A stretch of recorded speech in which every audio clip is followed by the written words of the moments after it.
Hello, എല്ലാവരും happy ആയിട്ട് safe ആയിട്ട് സെറ്റായിട്ടിരിക്കുന്നു വിശ്വസിക്കുന്നു. ഈ ഒരു വീഡിയോ ഞാൻ ഇന്നലെ അല്ലെങ്കിൽ മിനിഞ്ഞാന്ന് ചെയ്യണമെന്ന് വിചാരിച്ചിരുന്നതായിരുന്നു. പെട്ടെന്നായിരുന്നു എനിക്ക് ചെന്നൈയിൽ പോകാൻ ഒരു ആവശ്യം ഉണ്ടായിരുന്നത്. അതുകൊണ്ടാണ് ചെയ്യാൻ പറ്റാത്തത്. ഒറ്റ ദിവസം കൊണ്ട് ചെന്നൈ പോയി വന്നു. അപ്പം ഇപ്പോഴാണ് ഒന്ന് ഉറങ്ങി എണീച്ച് വന്നത്. അപ്പൊ നമുക്ക് എന്തായാലും നിങ്ങൾ എല്ലാവരും കണ്ട വീഡിയോ ആണ്. ആരും ഇനി ഇത് കാണാൻ ബാക്കി ഉണ്ടാവും എന്ന് എനിക്ക് തോന്നുന്നില്ല.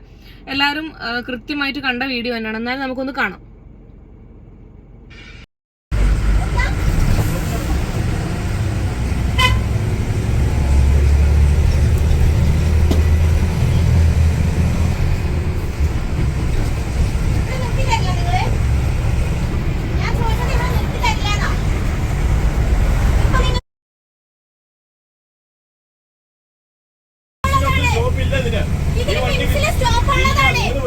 വണ്ടി സ്റ്റേഷനിലേക്ക് വിടാം. സ്റ്റേഷനിലെ വണ്ടിക്ക് അവിടെ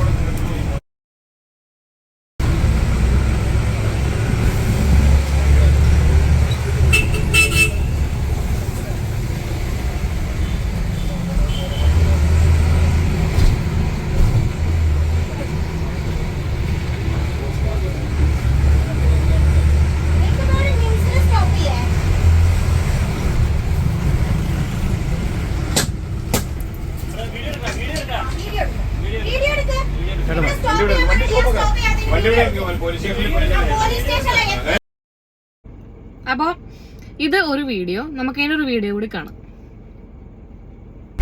വീഡിയോ വൈറലാവുന്നത് ആരാണ് ഇട്ടതെന്നുള്ളതും അറിയില്ല. ഒരു പ്രൈവറ്റ് ബസ്സിന്റെ പേജിലാണ് ഫസ്റ്റ് വീഡിയോ. ലുലുവിന്റെ അവിടെ നിർത്തി തരുമെന്ന് ഞാൻ ചോദിച്ചു. എനിക്ക് എമർജൻസി ആയിട്ട് ഇറങ്ങണം എന്ന് പറഞ്ഞു. നിർത്തി തരുമോ ചോദിച്ചു. പറ്റില്ലെന്ന് പറഞ്ഞു. എന്നാൽ മിൻസിന്റെ അവിടെ അതൊരു സ്റ്റോപ്പാണ്, ബസ് സ്റ്റോപ്പിലാണ് നിർത്താൻ പറഞ്ഞിട്ടുണ്ട്. അവിടെ നിർത്തി തരുമെന്ന് ചോദിച്ചു. പറ്റില്ലെന്ന് തന്നെ പറഞ്ഞു. ഒരുപാട് തവണ പറഞ്ഞിട്ടുണ്ടായിരുന്നു. അപ്പോൾ അവർ റിപ്പീറ്റഡ്ലി പറ്റില്ല എന്ന് തന്നെയാണ് പറഞ്ഞിട്ടുണ്ടായിരുന്നത്. അപ്പോൾ ആ ഒരു സമയത്ത് ഞാൻ സഞ്ചരിച്ചിട്ടുണ്ടായിരുന്ന ഒറ്റക്കാണ്. എനിക്കുണ്ടായിരുന്ന എമർജൻസി ഞാൻ അവരുടെ അടുത്ത് വ്യക്തമാക്കിയിട്ടുണ്ടായിരുന്നില്ല. എനിക്കൊരു എമർജൻസി സിറ്റുവേഷൻ എന്നാണ് ഞാൻ പറഞ്ഞിട്ടുണ്ടായിരുന്നത്. അപ്പോൾ ആ സമയത്ത് ഒരു ടെൻഷനും പാനിക്കായിട്ടുള്ളൊരു ഇതും വന്ന സമയത്ത് പെട്ടെന്ന് ഇത് ബ്രേക്ക് ചെയ്യാന്നുള്ളൊരു ഇത് നമുക്ക് പെട്ടെന്ന് തോന്നിപ്പോയി. അങ്ങനെ ചെയ്തു പോയതാണ്. ചെയ്തതിൻ്റെ ശേഷം അവരിത് പോലീസ് സ്റ്റേഷനിൽ കൊണ്ടുപോയി. ആ കൊണ്ടുപോയതിന് ശേഷം അവിടെ നിന്ന് ഫെയർ ആയിട്ട് അവരുടെ അടുത്ത് സംസാരിച്ച എമൗണ്ട് പേ ചെയ്തു. നമ്മളിത് ബ്രേക്ക് ചെയ്തതിനും ഇത് അവർക്ക് ഉണ്ടായ നഷ്ടത്തിൻ്റെ എമൗണ്ട് കംപ്ലീറ്റ്ലി പേ ചെയ്തു. അതിൻ്റെ ശേഷം ഇപ്പം ഇന്നലെയാണ് വീഡിയോ വൈറലാവുന്നത്. ആരാണ് ഇട്ടതെന്നുള്ളതും അറിയില്ല. ഒരു പ്രൈവറ്റ് ബസ്സിൻ്റെ പേജിലാണ് ഫസ്റ്റ് വീഡിയോ വന്നിട്ടുണ്ടായിരുന്നത്. അത് പെട്ടെന്ന് തന്നെ 1 മില്യൺ ആവുകയും എന്നിട്ട് ബാക്കിയുള്ള എല്ലാ ചാനൽസും അത് ഒരു വിത്തൗട്ട് കൺസെന്റ് എല്ലാവരും ഇടുമായിരുന്നു ചെയ്യുന്നുണ്ടായിരുന്നത്. എമർജൻസി സിറ്റുവേഷൻ ശുചിമുറിയിൽ പോകേണ്ട ആവശ്യമായിരുന്നു അല്ലേ? അതെ. അപ്പോൾ അങ്ങനെ ഒരു സാഹചര്യത്തിൽ ഒരു സ്ത്രീക്ക് ബസ് നിർത്തി കൊടുത്തു എന്ന് വെച്ചിട്ടൊരു ബുദ്ധിമുട്ടുള്ളതായിട്ട് എനിക്കറിയില്ല. അവിടെ സ്റ്റോപ്പില്ലാത്ത ബസ്സാണ്. ഓക്കെ, ചെറുവണ്ണൂർ കഴിഞ്ഞിട്ട് കോഴിക്കോടാണ് സ്റ്റോപ്പ് എന്ന് അവർ പറഞ്ഞു. അപ്പോൾ സ്റ്റോപ്പില്ല എന്നുള്ളൊരു സാഹചര്യത്തിൽ നിർത്തിത്തരാൻ റിക്വസ്റ്റ് ചെയ്താലോ നമ്മളത് പറഞ്ഞാലോ നിർത്തി തന്നു എന്നുള്ളത് കൊണ്ട് ബുദ്ധിമുട്ടുണ്ടോ എന്നുള്ളതും എനിക്കറിയില്ല. ഞാൻ ചെയ്തിട്ടുള്ള തെറ്റിന് അവരുടെ അടുത്ത് ഞാൻ അപ്പോളജിയും പറഞ്ഞു. ഇതിൻ്റെ ശേഷം ഇവർ വീണ്ടും ഇങ്ങനെ ചെയ്യുന്ന സമയത്ത് അത് ഭയങ്കര ബുദ്ധിമുട്ടുണ്ടാക്കുന്നുണ്ട്. വാഷ്റൂമിൽ പോകേണ്ട ആവശ്യമാണ് എന്ന് ഇവരോട് പറഞ്ഞിട്ടുണ്ടായിരുന്നില്ല? ഇല്ല, പറഞ്ഞിട്ടുണ്ടായിരുന്നില്ല.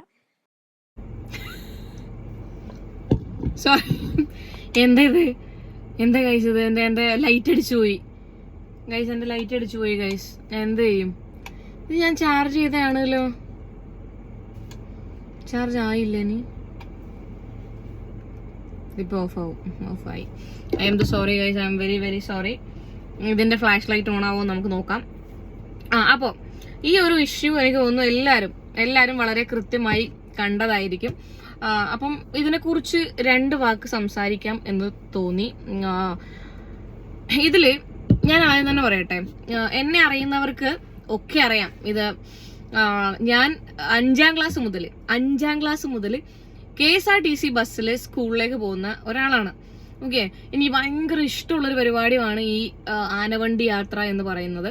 ഞാൻ 5ാം ക്ലാസ് മുതൽ ഡിഗ്രി ഫൈനൽ ഇയർ വരെയും KSRTCയിൽ യാത്ര ചെയ്ത ഒരാളാണ്. പിന്നെ പടന്നക്കാട് മുതൽ കാഞ്ഞങ്ങാട് വരെ ആണ് പ്രൈവറ്റ് ബസ് ഞാൻ അധികവും ചൂസ് ചെയ്യാറുള്ളത്. ഇനിയിപ്പം പടന്നക്കാട് നിന്ന് എനിക്ക് ഡയറക്റ്റ് കാസർഗോഡേക്ക് ചന്ദ്രഗിരി വഴി ബസ് കിട്ടുകയാണെന്നുണ്ടെങ്കിൽ ഞാൻ KSRTC തന്നെ ചൂസ് ചെയ്യും. പല സിറ്റുവേഷനുകളിൽ എനിക്ക് ചിലപ്പം എന്തെങ്കിലും കാര്യത്തിന് ലേറ്റ് ആവുകയാണെങ്കിൽ ചിലപ്പോൾ എനിക്ക് ടൗൺ ടു ടൗൺ TTയിലൊക്കെ കയറേണ്ടി വന്നിട്ടുണ്ടെങ്കിൽ പോലും നമ്മൾ പറഞ്ഞ് ഇങ്ങനെയായിരുന്നു സംഭവം എന്ന് പറഞ്ഞു കഴിഞ്ഞാൽ ഞാൻ മുണ്ടാങ്കലാണ് ഇറങ്ങാറുള്ളത്. മുണ്ടാങ്കലം സ്റ്റോപ്പ് ഇല്ലെങ്കിൽ പോലും അത് രാത്രി ആയാലും അല്ലെങ്കിലും നമ്മൾ നമ്മുടെ കാര്യങ്ങൾ വളരെ കൃത്യമായി പറഞ്ഞു കഴിഞ്ഞിട്ടുണ്ടെന്നുണ്ടെങ്കിൽ എനിക്ക് നിർത്തി തന്നിട്ടുണ്ട്. അതുപോലെ തന്നെ ഈ ഒരു സ്വിഫ്റ്റ് ബസ് ഉണ്ടല്ലോ, അതുവരെ നിർത്തി തന്നിട്ടുണ്ട്. അത് നമ്മൾ പറയുന്ന രീതി അനുസരിച്ചിരിക്കും. ഇവിടെ ഈ ഒരു ലേഡി എന്ന് വെച്ചിട്ടുണ്ടെങ്കിൽ അതിൽ എമർജൻസി സിറ്റുവേഷൻ എന്തുമാവട്ടെ, നിങ്ങളിപ്പം വെറുതെ പോയിട്ട് ഹേ മിസ്റ്റർ ഇവിടെ ഒന്ന് ഇറങ്ങണം, എനിക്കൊരു എമർജൻസി ഉണ്ട് എന്ന് പറഞ്ഞു കഴിഞ്ഞിട്ടുണ്ടെന്നുണ്ടെങ്കിൽ അവർ നിർത്തി തരില്ല. അവർ വിചാരിക്കും ചിലപ്പോൾ നിങ്ങൾക്ക് വേറെ ബസ് കിട്ടാത്തതുകൊണ്ടോ അല്ലെങ്കിൽ ഓർഡിനറി ബസ് പോയി കഴിഞ്ഞിട്ടുണ്ടെന്നുണ്ടെങ്കിൽ ലേറ്റ് ആവുമെന്ന് വിചാരിച്ചിട്ട് ചിലപ്പോൾ ഇതിൽ കയറിയതായിരിക്കാം. അങ്ങനെ നിർത്തി തരേണ്ട ആവശ്യമില്ല എന്ന് കരുതിയിട്ട് അവർ നിർത്തി തരില്ല. അതിൽ കണ്ടക്ടർ ഭാഗത്തോ ഡ്രൈവറുടെ ഭാഗത്തോ ഒരു തെറ്റുമില്ല. കാരണം എന്താണെന്ന് വെച്ച് കഴിഞ്ഞാൽ നമുക്കൊക്കെ നിർത്തി തരാറുണ്ട്. ഇതുപോലെ ടൗൺ ടു ടൗൺ ആണെങ്കിലും സ്വിഫ്റ്റ് ആണെങ്കിലും, മിന്നലിന്റെ കഥ എനിക്കറിയില്ല, മിന്നൽ എന്ന് പറഞ്ഞിട്ടുള്ള ബസ്സിന്റെ കഥ എനിക്കറിയില്ല. എന്ത് തന്നെയാണെങ്കിലും എനിക്ക് തോന്നുന്നു ആഫ്റ്റർ 10 or 6 കഴിഞ്ഞു കഴിഞ്ഞാൽ സ്ത്രീകൾ എന്നല്ല ആരായാലും കാര്യങ്ങൾ പറഞ്ഞു കഴിഞ്ഞാൽ അവർ നിർത്തിത്തരായിട്ടിരിക്കുമൊന്നുമില്ല. ഈ ഒരു ലേഡി പിന്നെ ന്യൂസ് ചാനലിനോട് സംസാരിക്കുന്ന ആ ഒരു വിനയം ഉണ്ടല്ലോ, നിങ്ങൾ ആ സെയിം വിനയം വെച്ചിട്ട് കണ്ടക്ടറോട് കാര്യം എനിക്കിങ്ങനെ വാഷ്റൂം എമർജൻസി ഉണ്ട്, നിങ്ങൾക്ക് എന്ത് എമർജൻസി, അതായത് വാഷ്റൂം പോയിട്ട് എന്താണ് ചെയ്യേണ്ടത് എന്ന് പറഞ്ഞിട്ടില്ലെങ്കിലും നിങ്ങളൊരു സ്ത്രീയാണ്, മനസ്സിലായില്ലേ? നിങ്ങളൊരു സ്ത്രീ പറയുന്ന സമയത്ത് എനിക്കിങ്ങനെ ഒരു വാഷ്റൂം എമർജൻസി ഉണ്ട്, 101% ഞാൻ ഉറപ്പ് തരാം അവർ നിർത്തി തരും. ആർക്കും യാത്രക്കാർക്കും ഒന്നും ഒരു വിയോജിപ്പും ഉണ്ടാവില്ല. നിങ്ങൾക്ക് അവിടെ ഒരു 2 സെക്കൻഡേക്ക് ആ ബസ് നിർത്തി തരുന്നതിൽ ഒരു വിയോജിപ്പും ഉണ്ടാവില്ല. നിങ്ങളുടെ ആറ്റിറ്റ്യൂഡ് വളരെ കൃത്യമായിട്ട് ആ വീഡിയോയിൽ വിസിബിൾ ആണ്.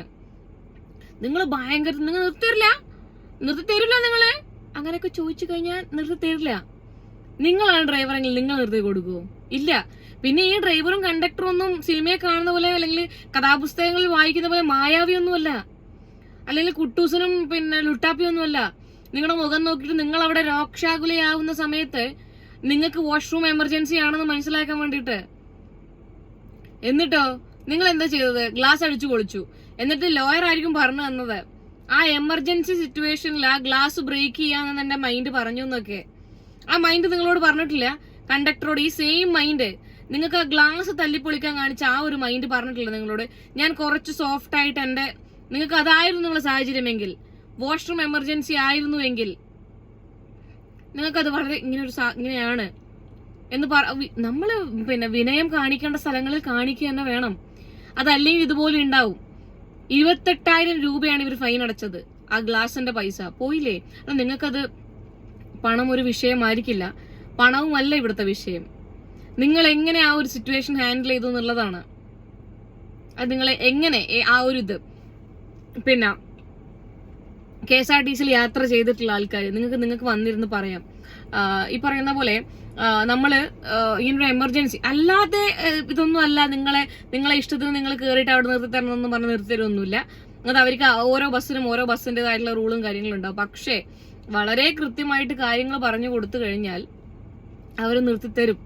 ഇപ്പൊ നിങ്ങൾ ചോദിച്ചില്ലേ ഒരു അവിടെ നിർത്തി തന്നു എന്ന് വെച്ചുകൊണ്ട് ഒന്നും നഷ്ടം വരാനില്ല. ഇല്ല, നിങ്ങൾക്ക് അവിടെ നിർത്തി തന്നു എന്നുള്ളത് കൊണ്ട് ഒന്നും നഷ്ടപ്പെടാനില്ല. നിങ്ങൾ ഈ ഒരു ആറ്റിറ്റ്യൂഡിനെ നിർത്തി തരേണ്ട ആവശ്യം അവർക്കില്ല. അതൊരു ഓർഡിനറി ബസ് അല്ല. കയറുന്നതിന് മുന്നേ ആലോചിക്കണം. ഓർഡിനറി ബസ്സിലാണെന്നുണ്ടെങ്കിൽ നിങ്ങൾ ഈ പറയുന്ന പോലെ എവിടെയൊക്കെയോ സ്റ്റോപ്പുകൾ പറയുന്നുണ്ട്, അവിടെയൊക്കെ ഉണ്ടാവും. നിങ്ങൾ ഈ പറയുന്ന ഫാസ്റ്റ് ബസ് ചാടി കയറിയിട്ട് ബസ്സുകാരൻ നിങ്ങൾ തോന്നിയ ഇതിനനുസരിച്ച് നിർത്തി തരണമെന്ന് പറഞ്ഞു കഴിഞ്ഞാൽ നടക്കില്ല. അതിന് നിങ്ങൾ സ്വന്തമായിട്ട് ബസ് വാങ്ങണം. നിങ്ങൾ സ്വന്തമായിട്ടൊരു ബസ് വാങ്ങിയിട്ട് പിന്നെ അത് യാത്ര ചെയ്യുമ്പോൾ നിങ്ങൾ ശമ്പളം കൊടുക്കുന്ന നിങ്ങൾ കണ്ടക്ടറും ഡ്രൈവറും നിങ്ങൾക്ക് നിർത്തി തരും. ബാക്കിയുള്ള ആരും അത് ചെയ്യില്ല. ഈ ആറ്റിറ്റ്യൂഡിൽ ചെയ്യില്ല. കാരണം എനിക്ക് തോന്നുന്നു എത്രയോ വർഷങ്ങൾ, 5ാം ക്ലാസ് മുതൽ ഡിഗ്രി ഫൈനൽ ഇയർ എന്ന് പറയുമ്പോൾ ഒരുപാട് വർഷമായി. അത്രയും വർഷം KSRTCയിൽ യാത്ര ചെയ്ത ഒരാളാണ് ഞാൻ. നമുക്ക് ഇതുവരെ ഞാൻ ആരെയും ഇപ്പൊ എന്നെന്നല്ല സ്ത്രീകള് പല സ്ഥലങ്ങളിൽ ഞാൻ കണ്ടിട്ടുണ്ട്. ഈ പറയുന്ന പോലെ രാത്രി കാലങ്ങളിൽ നമ്മൾ ട്രാവൽ ചെയ്യുകയാണെന്നുണ്ടെങ്കിൽ KSRTC അവിടെ ഇപ്പൊ ഞാനാണ് ഇറങ്ങുന്നതെന്ന് വിചാരിക്കുക, എന്നെ ആരെങ്കിലും പിക്ക് ചെയ്യാൻ വരുന്നത് വരെ കാത്തു നിൽക്കും. കാരണം എനിക്ക് അങ്ങനെ ഒരു അനുഭവം ഉണ്ടായിട്ടുണ്ട്. എന്നെ വെയിറ്റ് ചെയ്തതല്ല, എന്നിപ്പോ എന്റെ അച്ഛന്റെ സ്വഭാവത്തിന് ഞാൻ 8:30 അവിടെ എത്തുമെന്ന് പറഞ്ഞാൽ 6:30 അവിടെ ഒന്ന് നിൽക്കും. അതാണ് എന്റെ ഡാഡി. അതുകൊണ്ട് എനിക്ക് അങ്ങനത്തെ അനുഭവമല്ല. ചെറുവത്തൂരിൽ നിന്ന് ഒരു പ്രാവശ്യം ഞങ്ങള് പൈതൽമലയല്ല, മറ്റേ പാലക്കയം തട്ട് പോയി തിരിച്ചു വരുന്ന സമയത്ത് ഇതുപോലെ ഒരു ലേഡി ഈ പറയുന്ന 10:30 സമയമായിട്ടുണ്ടായിരുന്നു. അങ്ങനെ ഇവർ ഇറങ്ങിയ സമയത്ത് ഇവരെ ആരാണോ പിക്ക് ചെയ്യാൻ വരുന്നത് അതുവരെ ബസ് അവിടെ നിർത്തി. ഒരു യാത്രക്കാർക്കും പ്രശ്നമില്ലായിരുന്നു, ആരും ബഹളം വെച്ചില്ല, ആരും ഞങ്ങൾക്ക് വേഗം പോണെന്ന് പറഞ്ഞിട്ടില്ല. അങ്ങനെയുള്ള അനുഭവങ്ങളും ഉണ്ട്. ഇതിപ്പോ ഒരുമാതിരി നിങ്ങള് ഭയങ്കര ആറ്റിറ്റ്യൂഡില് തറവാട്ടിൽ നിന്ന് കൊണ്ടുവന്ന ബസ് പോലെ ആജ്ഞാപിച്ചു കഴിഞ്ഞിട്ടുണ്ടെങ്കിൽ അവർ നിങ്ങൾക്ക് നിർത്തി തരണമെന്ന് പറഞ്ഞു കഴിഞ്ഞാൽ നടപടിയാവില്ല. ഓക്കെ, അപ്പൊ ഇതോടുകൂടി ആളെന്തായാലും വിനയത്തിന് 28,000 രൂപയോളം വില വരും എന്നുള്ളത് മനസ്സിലാക്കിയിട്ടുണ്ടാവും. ഗോഡ്.